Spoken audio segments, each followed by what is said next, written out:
प्रातः स्मरणीय, उनके बारे में तू तड़ाक शब्दों से जिनका संबोधन किया गया, ऐसे पार्टी के साथ वो व्यक्तिगत जुड़ा हुआ है हमारे समाज के पास, उसके खिलाफ कई ऐसे सबूत हैं कि उसने कल भाजपा के उदयपुर कांग्रेस के प्रत्याशी ताराचंद जी मीणा से व्यक्तिगत मीटिंग की। उसने यहाँ के स्थानीय किसी पार्टी के सांसद के उम्मीदवार के साथ उसके कई दिनों से मीटिंगें चल रही है। वो समाज के नाम से, सिर्फ समाज के नाम से उस समाज को बदनाम कर रहा है, समाज के नाम से झूठी ठेकेदारी कर रहा है। समाज का कोई वो ठेकेदार नहीं है कि वो क्षत्रिय समाज का फैसला अकेला ले सके। क्षत्रिय समाज बहुत लंबा चौड़ा समाज है। क्षत्रिय समाज का विरोध रूपाला से है, रूपाला ने माफी मांगी है। हमने आज भी ये नहीं कहा है कि हम किसी पार्टी विशेष को समर्थन दो, लेकिन सीधी सी बात यह है, जिस व्यक्ति ने सीधे तौर पे समाज के नाम से ये कहा है कि समाज विरोध करेगा और समाज विरोध करके हर क्षेत्र में जाएगा, टीएसपी क्षेत्र में। पहली बात तो टीएसपी क्षेत्र का वो कोई अकेला मसीहा नहीं है जिसने ये प्रेस कॉन्फ्रेंस की। रही बात दूसरी, समाज बहुत लंबा चौड़ा है। समाज के नाम से इस तरह की अनगल बातें नहीं करके और समाज को बदनाम नहीं करे। हमने भी आज ये नहीं कह रहे क्षत्रिय समाज किसके साथ है, हम भी ये कह रहे हैं क्षत्रिय समाज को धड़ों में बांटने वाला व्यक्ति वो है। हमारे यहाँ पे लोकतांत्रिक तरीके से समाज का चुनाव हुआ है, उसमें हमारे अध्यक्ष भी हैं, महामंत्री भी हैं, कोषाध्यक्ष भी है। उदयपुर के एक अखबार में लिखा था वागड़ क्षत्रिय महासभा के नाम से उसने अपना संबोधन दिया था वहां। तो वागड़ क्षत्रिय महासभा लोकतांत्रिक तरीके से यहाँ जीते हुए पदाधिकारी हैं, वो कोई प्रेस कॉन्फ्रेंस में नहीं गए। वो किस हद से, किस हैसियत से, किस दावे से वो पूरे क्षत्रिय समाज का दावा कर रहा है। मैं भी करणी सेना का प्रदेश उपाध्यक्ष हूँ, राष्ट्रीय राजपूत करणी सेना का। हमने किसी एंगल से, किसी प्लेटफॉर्म पे जाके हमने कोई विरोधाभास वाला बयान नहीं दिया जिससे समाज दुविधा में पड़े कि आधा समाज इधर बढ़ रहा है, आधा समाज इधर बढ़ रहा है। क्षत्रिय समाज एकजुट है, एकजुट था, एकजुट रहेगा। क्षत्रिय समाज को कोई लोग बांटने की कोशिश कर रहे हैं, उनको मैं यहाँ से चेताना चाहता हूँ कि क्षत्रिय समाज के नाम से ठेकेदारी, दुकानदारी बंद करें। जब भी चुनाव आते हैं, व्यक्ति विशेष चुनाव आते ही बाहर निकल जाता है बिल से बाहर और अपने प्रोफेशनल तरीके से लोगों को ब्लैकमेल करके पैसे हटने का काम करता है। उसको बड़े राजनीतिक पद की लालसा है, जो उसको यहाँ स्थानीय किसी पार्टी ने दी हो, वो उसके बारे में मुझे जानकारी नहीं है।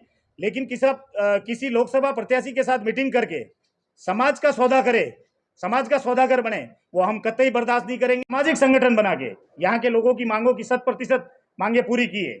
आज कहीं सैकड़ों युवा लोग नौकरी लग चुके हैं। हमने कभी किसी से ब्लैकमेलिंग नहीं की, वो आज भी चंदा वसूली नहीं की। समानता मंच ने किसी से आज से 1 रुपया नहीं लिया। लेकिन कुछ व्यक्ति विशेष अपने नाम से, समानता मंच के नाम से, क्षत्रिय समाज के नाम से जो सौदागर बना हुआ है और क्षत्रिय समाज का सौदा कर रहा है, मैं आप सबको चेताना चाहता हूं इस प्रेस कॉन्फ्रेंस के माध्यम से कि किसी के बहकावे में नहीं आए और व्यक्ति विशेष के साथ वो व्यक्ति जुड़ा हुआ है तो हम, क्षत्रिय समाज खुला है, क्षत्रिय समाज का विरोध अपनी जगह है। क्षत्रिय समाज किसी प्रकार से किसी के प्रलोभन में नहीं आए, यही हम यहाँ से चेताना चाहते हैं।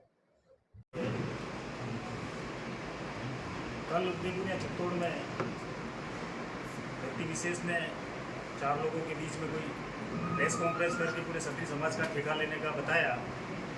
और वहाँ किसने कल जिस प्रेस कॉन्फ्रेंस की बात कर रहे हैं वो व्यक्ति कौन है और किस पद पे है राजपूत समाज में?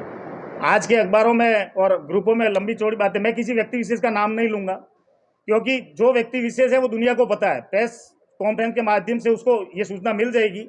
हम तो किसी भी राजपूत समाज के किसी व्यक्ति को, जो 36 कौम को लेके चलने वाली समाज है, क्षत्रिय समाज किसी क्षत्रिय की कभी नहीं सोचती है। क्षत्रिय समाज ये है जो खुद का समाज का नहीं सोच के 36 कौमों का सोचता है।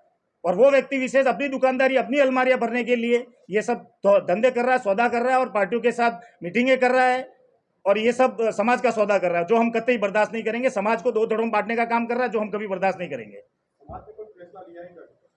समाज अपने फैसले पे, यहाँ की परिस्थितियां पत्रकारों को भी मालूम है और यहाँ के लोगों को भी मालूम है। यहाँ की परिस्थितियां वो है कि हम गाली खा के किसी को वोट नहीं दे सकते। हम राष्ट्रवाद की तरफ है और राष्ट्रहित में हम वोट करेंगे। हम अच्छे कैंडिडेट को वोट करेंगे और अच्छे कैंडिडेट के साथ हम हैं। हम ऐसे कैंडिडेट के साथ नहीं है जो यहाँ पे सौहार्दपूर्ण माहौल को बिगाड़ने की कोशिश कर रहे हैं, जो व्यक्ति विशेष को साथ में लेकर यहाँ की आबो हवा बिगाड़ रहे हैं और क्षत्रिय समाज ही नहीं अपितु 36 कौम को गालियां दे रहे हैं। वो चीज हम बर्दाश्त नहीं कर पाएंगे। नहीं, मैं प्रदेश उपाध्यक्ष हूँ, वरिष्ठ प्रदेश उपाध्यक्ष हूँ।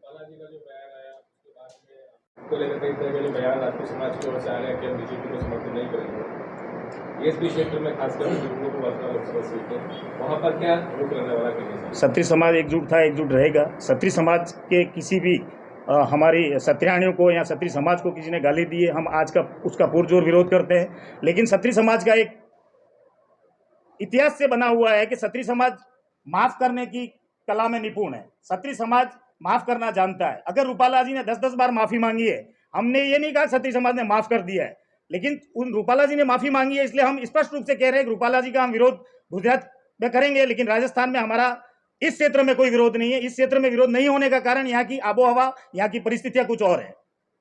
क्योंकि रूपाला ने अगर गालियां दी है, ये मानते हो आप, तो यहाँ पे जो व्यक्ति विशेष किसी पार्टी को समर्थन देने की बात करता है बंद मुट्ठी में, तो उस व्यक्ति में ने भी हमारे हिंदुआ सूरज महाराणा प्रताप को तू तड़ाके शब्द से गालियां दी है, हम वो भी बर्दाश्त नहीं करेंगे। बीजेपी का विरोध यहाँ पर नहीं है, इसका कारण अलग है।